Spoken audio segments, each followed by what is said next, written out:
Look at this. We're good to go. We're going. Cool. Okay, so I'm sitting with Cee Jay Garner. You're an IFBB pro. You have done some national shows in the CBBF in 2016. You kicked ass and took that all over.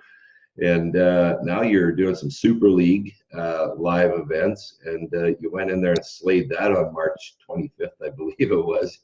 Yeah. You took that one and killed it.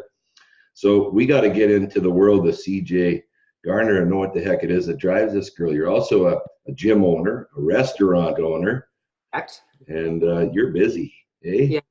Yeah. We actually even have a small business on the side of doing nutrition and personal training too. So we have a few endeavors going right now, trying to stay busy. I don't think you have a problem staying busy. No, definitely not. Well, I appreciate you squeezing this in on a Friday morning at 9 o'clock before the rest of your day gets rocking.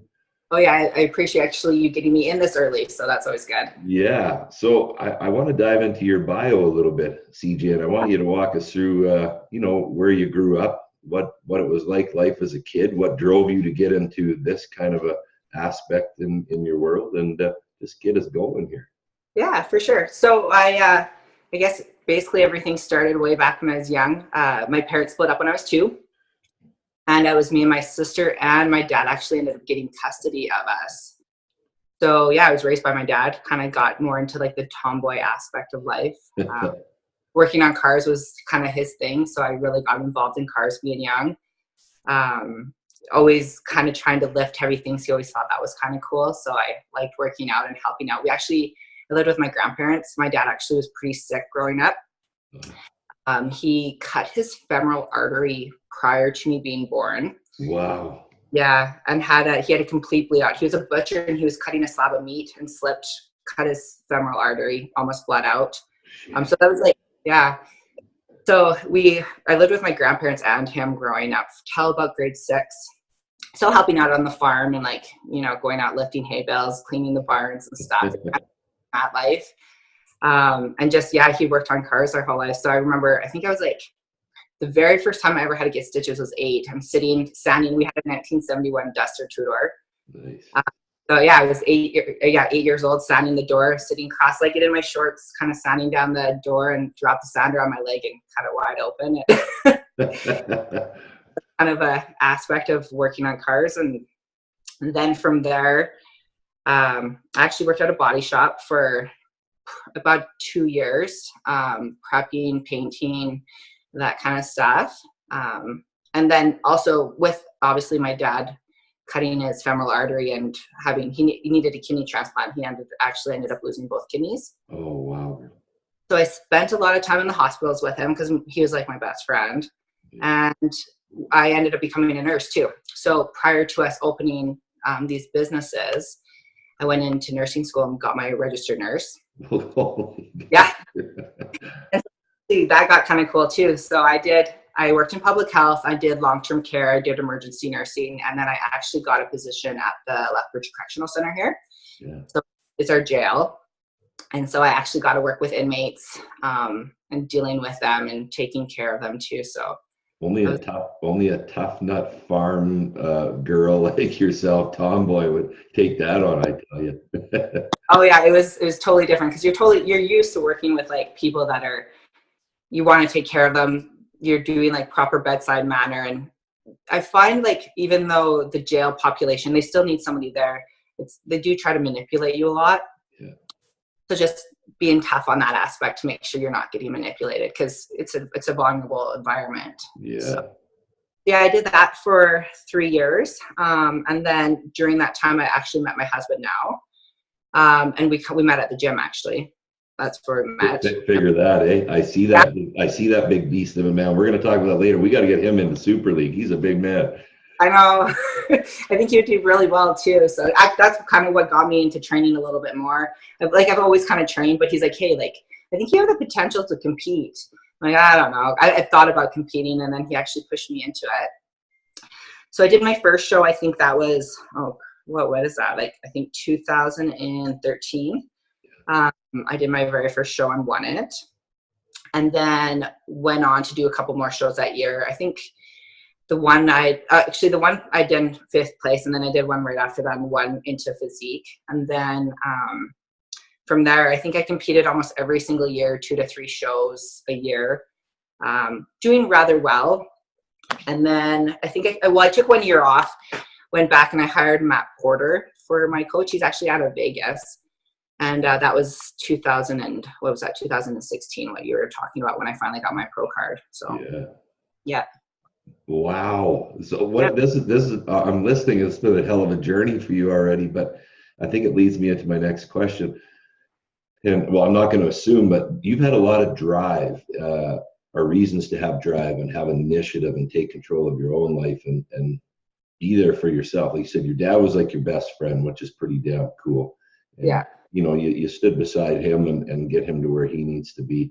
But it also created the strength in you that I see. And I think you just needed a place to take that. So I'm going to say this. I'm proud of Shane for like pushing you and saying like, you have all this potential. He saw it in you.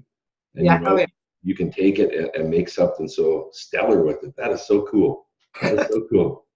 Well, I think I learned it at an early age. I just remember like going into the hospital, because Dad was in there a lot, and we'd have to drive all the way to Calgary. So there's like a 4-hour drive just to go up and see him. And you just remember you going into the hospital, and you need to be tough, right? You don't want to show them that you're missing them and you're hurting and stuff inside. So you need to be tough when you go in there and like show them that you're like okay with, like you're doing okay without him, and like things are going to be okay. So I think that's what kind of taught me that lesson in life. That's like, you know what, like things are going to be tough, but you can push through it. Yeah. Yeah. And where, and your other sister you had mentioned, is she still in Lethbridge area? Oh yeah. So she's our master at Anytime Fitness. She's actually a year and a half younger than me, and she competes as well. Nice. Body builds. She won actually same year that I won my pro card. She had won Alberta provincials. Good for her. Holy. Yeah. So she's taking some time off too. Thankfully, because we need her at the gym. We've been super busy. So yeah, she personal trains there, and she's been helping us. She's literally one of my best friends, so she's there the whole ride too. So how awesome is that, eh? That is so cool. That is so cool. Yeah. So I got to dive into the hot rods, because I'll tell you, when I was listening to you about what age it started with you, that's about the age I got the bug, and I've had probably about 25 hot rods I think in my life, and I was like a 5, 6, 7 Chevy guy, and then all the 50s cars, and then trucks and fat fender truck. And then I saw you had I don't know what year it was, like a 56 Merc or something like. So it's a 51 International panel. Okay. Yeah. Cool. That looks so cool on the picture that I saw there. So did this came from your dad, obviously, you said, and then working in the body shop. Yeah. But I see you're working on one now. That's, you know, when I looked into your profile, I was like, this chick's badass. She's got all this cool stuff going on, and she's building hot rods. What the hell? Tell us about that. That's pretty cool. Actually, that's kind of a cool story. So Dad actually owned that panel 30 years ago. They got it. It actually had, you've seen pictures of it. So obviously there's no more back windows in it and such. So they welded that all in. They Frenched in the taillights. They painted it like a baby blue and did some of that old school pinstriping on it. Kind of left the motor as is, and then a cousin bought it. So he had it for, I think, a year, and then my grandpa on my mom's side decided he wanted it. And I think my grandpa had like 60 old tractors. Like this man, like lived, breathed, died tractors, like redid them. So he also had this panel for the last 30 years. And then he actually passed away 3 years ago and still had the panel. So still literally hadn't been touched since 30 years ago. Still had the motor in it, still original seats, original tires, and it actually like really good shape, hardly any rust. I think we have a little bit of rust in the back doors, but that was it. Yeah. He left it to me, and to be fair, it looked like a big friendly blue school bus, and that's not I'm like, how are we gonna make this look cool? So actually they have a little motorcycle shop here in Lethbridge. It's kind of like a boutique. They redo motorcycles, they build motorcycles, and I've known them quite a bit. I've known them for probably 12 years when I did body work. Yeah. But anyways, they're helping me build it. So we took it in because there's not a lot of body work. I just wanted them to do the motor and everything. We have it on airbags. Wow. They put an LS1 in it for me. So it should have around the 500 horsepower when we're done. And I'm hoping, they told me it'll be done by the end of this month. So cool. Oh shit. I look forward to seeing the pictures of that badass machine. So what did you say, LS1? So Corvette engine, like the Corvette powertrain? Well, so the LS1 on the pickups. Out of the pickups. Okay. Yeah. So they, like Shane was saying, they have just under 400 horse prior to, and then we've done a few mods on it to get it closer to 500 horse on it. Well, that should burn the ass off of that there panel. Yeah. And go down the road, because especially now that we've slammed it, and we're not going to paint it, so we're going to leave it that raw metal. That is cool. Yeah, I think it'll look pretty gnarly going down the street. That's for sure. You know what's really cool about those? I had a 55 sedan delivery, and I used it for advertising for my business. So as you're saying this, I'm thinking, how cool will that be for your gym and your restaurant? Oh wow! Yeah, that's everything. That was my dream car when I was like, well, even still, I would still take it. It was like a 1957 Nomad. That's like my dream car. So, this whole reason stuff, that's pretty sweet. Well, I look forward to seeing that. And when that's done, you make sure you get some pictures posted, and maybe like of a burnout. That would be really cool. Oh yeah, for sure. Right on. So walk us through your day to day. I'm just like, all these things you have going on that you and Shane have going on. I think, like, how the hell do you guys fit all this into a day? Well, thank God we're on like the same path and we're wanting the same thing, because it's pretty crazy. Yeah, basically our day to day, I get up at 5 o'clock in the morning, and right now I'm pretty involved in the personal training aspect. So like I said, we have Anytime Fitness. I'm there pretty much 16 hours a day, personal training. Yeah. So in between there, I like fit in my cardio, and then I usually train at night. So it's pretty straightforward. Just with being with clients all day, and literally, like, it's kind of cool. Anytime Fitness, we got anybody from a mom trying to lose weight all the way to, we have people with like multiple sclerosis coming into our gym and working with us. Even bodybuilders and everything, which is kind of cool. Yeah. And so we also have like the other venture of Chopped Leaf, and we have one open right now, which is, we're also adding to the plate by opening another 3 in the next year. Holy shit. Yeah. So lucked out that way too, though, because we have some really good people in our corner helping us. Like, we couldn't do this by ourselves. Yeah. So yeah, Shane's a lot of the time doing all like the business running around and making sure like appointments are met and all that kind of stuff. And then we have a really good manager at Chopped Leaf that kind of like takes care of those daily operations. And you just basically finding time. Like, you can find time if you need to get something done. You know this. You can find time in the day. Yeah, absolutely. Especially when it's something that you love to do and you're passionate about. And like you said, how cool is that you and Shane are aligned on the same path? Yeah. So the gym, man, is that ever cool that you have, like you said, such a variety of clients, and your background in nursing can help like someone with multiple sclerosis? Like, you already have the caring need for it, is what I'm saying. And then you add in the personal training. You have like a niche market there. That's pretty cool. Yeah, it's kind of cool actually. Just like, I think this was probably a couple months ago, and I just realized I had one of our clients actually from the jail come into us, and he's not a bad guy. He just wrong place, wrong time. He shows up there quite a bit, and he came in one day, and I'm like, hey, I haven't seen you for a long time, obviously, because I've been out of nursing now for 4 years. Yeah. And we got him signed up with a gym membership, and just with him coming in all the time and checking in and actually working out and stuff, is like, he stayed out of trouble. So it's kind of that way to see, like, you're helping people with fitness and like health and nutrition and that kind of ways, and trying to like keep them out of trouble too. It's like you cross paths with like all the same people doing the same kind of stuff, right? So that is so awesome. That's therapeutic, hey? That's the therapy. Oh yeah, you can't not feel good when you go home at night. Yeah. So I want to dive into Chopped Leaf. Tell me about this restaurant. So because you and Shane are fit, buff, healthy people, and in that realm, is your restaurant along that line? Or tell me what Chopped Leaf's all about. So if you've never heard of it, it's pretty cool. It's a Canadian company. It is a franchise. I actually ran into it. This would have been 3 years ago now. We were up in Edmonton, and I'm like, hit the gym. Shane was actually competing that weekend. I'm like, I have no food to eat. Like, typical. So I'm like, what do I have to eat? So I looked around, and I seen this like little restaurant across the way, and I'm like, it sounds pretty healthy. I'll go in there and check it out. And what it is basically they do salads, wraps, soups, sandwiches, and like whole bowls. So their whole bowls have like rice and all that kind of like typical what you would want if you're at the gym, right? So I went in there, tried it out, and like fell in love with it. Like this place was like the food is phenomenal. Like I couldn't get enough of it. I'm like, we need one of these in Lethbridge. Like, because I don't know if have you ever been to Lethbridge before? Yeah, absolutely. You betcha. It's a little bit of a smaller. It's like a small town city, if that makes sense. Yeah. We're lacking a lot of those kind of resources. Like we have like the typical Moxies and the McDonald's and all that kind of stuff, but we don't have anything besides like a Subway or a Pita Pit kind of thing. Yeah. And I'm like, I'm kind of over that. So I'm like, yeah, we need one of those here. So we did some investigation, and sure enough, they're from Canada, originally from Kelowna, and fell in love with the product. And they're really, because we're obviously involved with two franchises, one being Anytime Fitness, one being Chop Leaf, and their backing and their support are phenomenal. So I like also supporting a Canadian company.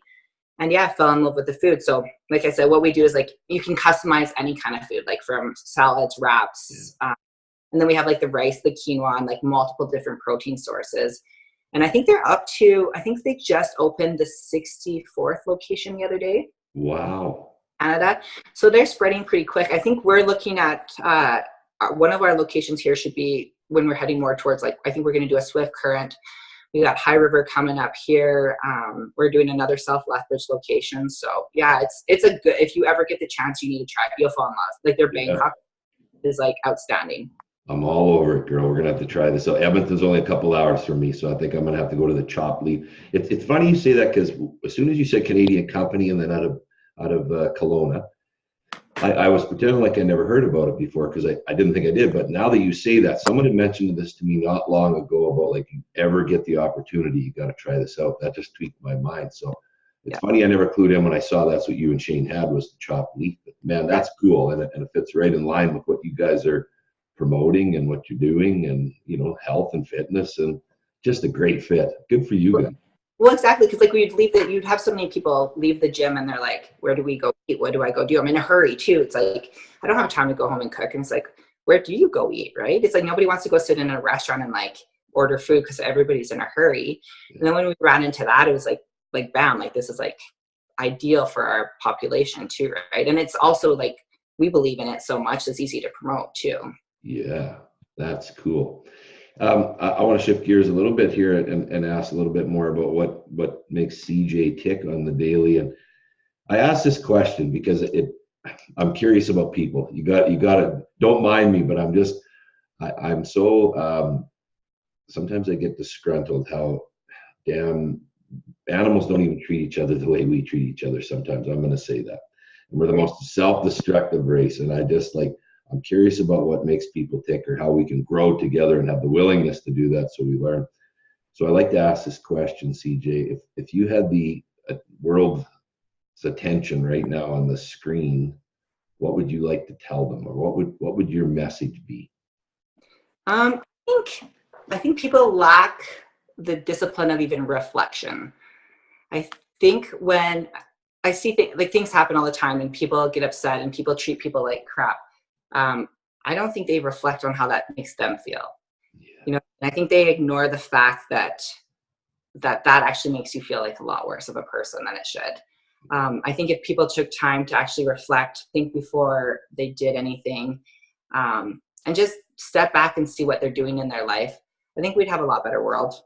God damn right. Yeah, I think it is the reflection. I think we're so numb nowadays with all the technology and everything that's going on in the world, and it's so fast paced that we don't actually just sit and think about what's happened in the day. Yeah. We've become to like ignore it. You know what I mean? We just get up, we do our thing, we go to bed, and we don't think about what's happened, right? Yeah. And I think if people started thinking the way that they're treating people and realizing how that's actually affecting their lives, would make a huge difference. I see, like, that's the thing is like I see so much on social media, and actually that's kind of why, if you look, like I promote like a little bit of stuff on social media, but I don't like sharing lots of stuff. Yeah, absolutely. Right. So it's just like, I think that people are so involved in what's going on the phone, on their computers, that they don't pay attention to the emotions they feel. And I think people aren't feeling anything either. Like, it's pretty soon, it's like, if you don't use it, you lose it, right? Yeah, absolutely. Good for you. I have never heard that answer yet and asked that, and goddamn is that dialed in. And good, it's almost like it gave you time to rehearse that. But yeah, that's just what came to mind. So that's perfect. So would it be? How's your dad doing now? How's your dad doing? Yeah, so he got the transplant. He got the transplant in 1992. Actually, that was a cool story. So he, like I said, 1985, he cut his femoral artery, bled to death almost, lost both kidneys, went on dialysis, and was racing both Kim and I. And so he went on dialysis. That started actually not working. So it was like probably about 3 months, they were trying to stick him on to another form of dialysis. At that time, we didn't have any of those resources in Lethbridge. So we were having to drive to Calgary twice a week. And then he would have to be up to a machine for 5 hours and let everything basically move through the machine. And so it was Boxing morning, 1992 at 2 o'clock in the morning. Well, you remember this. Yeah. So we got a phone call and we're like, who the hell is phoning at 2 o'clock in the morning? Like, this is ridiculous, right? And it was like a really just like monotone voice. It's like, is Tom Byram there? And so handed him the phone and they're like, hey, we have a kidney transplant for you. We need you to get here as soon as possible. Now, the unfortunate thing is it was actually a 16-year-old girl that had passed away from it, from a drunk driver that night. But luckily enough, she signed her organ card and her kidney, like all her organs. So he got one of them and another young girl got the other one. And he's actually had like a clean bill of health. So. Wow. The only thing he has to do is obviously take his like anti-rejection medication every single day for the rest of his life. But yeah, he's like probably healthier than he's ever been. So yeah, that was like, it's kind of cool, especially that day, the timing, everything. And then it just took, because we have to go, he goes up every 3 months and sometimes I still go with him up to Calgary to go see specialists to make sure everything's moving pretty good. Yeah. And he's like, the doctors are like astounded by how well it's taken. So yeah. That is awesome. There's the resiliency of humans, hey, when you think, wow. Yeah. So, yeah, he's buying and selling cars. He actually just, it's hilarious. He phoned me the other day. He's like, Cee Jay, there's a guy here and he has like a whole acre of cars and he wants to sell. He's like, do you want to come with me on Saturday and we'll go check him out? I'm like, okay, we'll go check him out. Well, that's some good daughter-dad bonding time, especially something you both love to do, check some old cars out. That's pretty cool. Yeah, he's got like, he's got so much stuff. I think he's got a 69 El Camino. He's got a little, what is that, 63 GMC pickup short box. He's just got so much stuff. I'm like, I don't know if you need any more. Oh, and then he just picked up a 76 Ford short box. And I'm like, where do you find this stuff? Like, he's on Kijiji. oh, he is. If there's something listed on Kijiji, he knows what the ad number is, where it is, and how much they want for it. Oh, girl, that made my day to hear that story. I didn't know whether to ask. I mean, we got talking about your dad, then I want to know how he is, but he was such an integral part of your life, and that's so damn great. And to see the strength and courage that you're sitting here with today these are the stories that I just love. Like this is success, and this is getting past all obstacles, right? And turning your struggles into strengths and just mowing it through it. The strength you have, I don't even have to ask, I think, where it comes from. I think I know. Yeah, he's definitely made me the person I am today. Like, that's the thing. Is like, if you can look back and you're happy where you are as a person, it's like you need to owe it to everything that you've went through, right? Yeah. That's freaking awesome. That's awesome. So I don't want to negate your dog that's in your life, because I love seeing those pictures too, because I have one of those cuddly pooches too. But I have 3 beautiful kids. I have a grandson. I got a 1-year-old grandson here on the 23rd. I am the most blessed man in the world, but I have empty nest syndrome because my last one graduates here May 25th. So I got this dog. Yeah, so I got this dog now that lays on my chest, Wheaton Terrier, 50-pounder. And then I see you guys with your dog, and it's just like, isn't it amazing what I can't even explain it. I've turned into this big softie. I didn't ever think I would fall in love with an animal. They're kid, right? They're your kids. Yeah. The thing, she's literally with us everywhere. Like, luckily enough, we have a gym that like all the members are accepting. And in fact, the sad thing is she's more popular at the gym than anybody else. Oh, that's awesome. Yeah, I don't have her there. People are coming in, they're like, so where's Jerry today? And I'm like, oh, nice to see you too, guys. Like, and she's her way around the gym and everybody's petting her, and then I'll see somebody picking her up and walking away with her one way, and then people are bringing her in treats, and I'm like, this, like, they're treated better than humans, right? Well, there you go. What is Jerry for a breed? She's an English Springer. English Springer. She's beautiful, like the coloring and just shiny, hey? Yeah. Well, and hence the name. So that's what happened. It was like 2 years ago, and I'm like, Shane, I think we should get a dog. He's like, I don't know about that. And he had a Springer growing up, and I had a Springer Collie growing up, and they were like our best friends. I'm like, what about a Springer? And I'm like, we'll name it Jerry Springer. Jerry Springer. And he's like, okay. He's like, done, fair enough. And I'm like, so anyways, we ended up finding one. I'm like, wait, it's a female. And he's like, nope, too late. He's like, it's Jerry. I'm like, okay, fine, fair enough. Well, Jerry's a unisex name. It is anyway. But everyone's so confused, though. They're like, hey, is it a male? I'm like, no, it's not. That is awesome. Good. So what is the next big thing in your realm of all this crazy busyness coming up that you want to tackle? You shared with us some other restaurant expansions, but let's dive into your sporting background here. What is the next big thing you want to do in the sports world here? Well, I think definitely going and doing Worlds in Vegas, I think would be super fun. Hitting up big. I hired a powerlifting coach to help me out. Because like I said, when that first Super League that I did, I'm not kidding you, I had not deadlifted for 6 months. Holy shit, you surprised the hell out of me. Yeah, and like squatting, it was like I'd squatted, but I wasn't trying to go heavy. I was just kind of like giving my body a break and everything. Okay. So doing that, I'm like, okay, so I still kind of got it. I've never actually lifted or squatted those weights before ever. So I'm like, okay. And I got to stop you right there. You've never 1 rep max at, let alone you 3 rep max at. Is that what right? I perform well under pressure, I guess.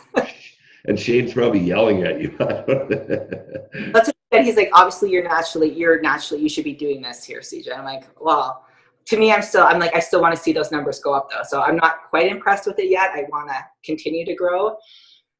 So yeah, then 2 weeks later, I think I added like 30 or 40 pounds on my squat and another 10 pounds on the bench and another 20 or 30 pounds, I think, on my deadlift.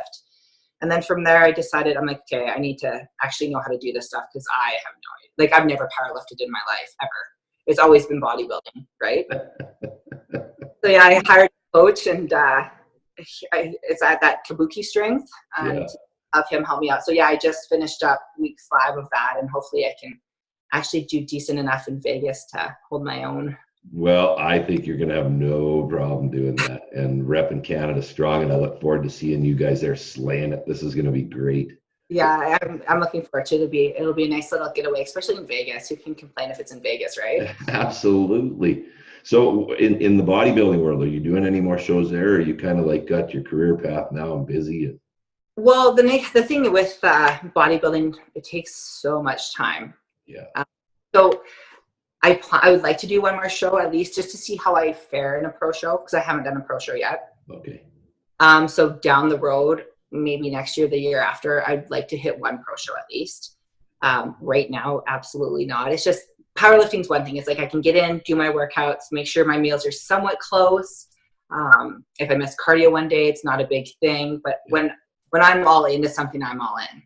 Well, no shit. I'm kind of feeling that from you here, Cee Jay, across the airwaves. And that's the thing, right? With bodybuilding, you get into it, it's like you need to be all in to do well. So it's like I can't be missing cardio. I can't be missing my meals. I need to be making sure every single workout's nailed. And usually, like when you get to 3 or 4 weeks out, you're almost a zombie. You're tired. You're beat up.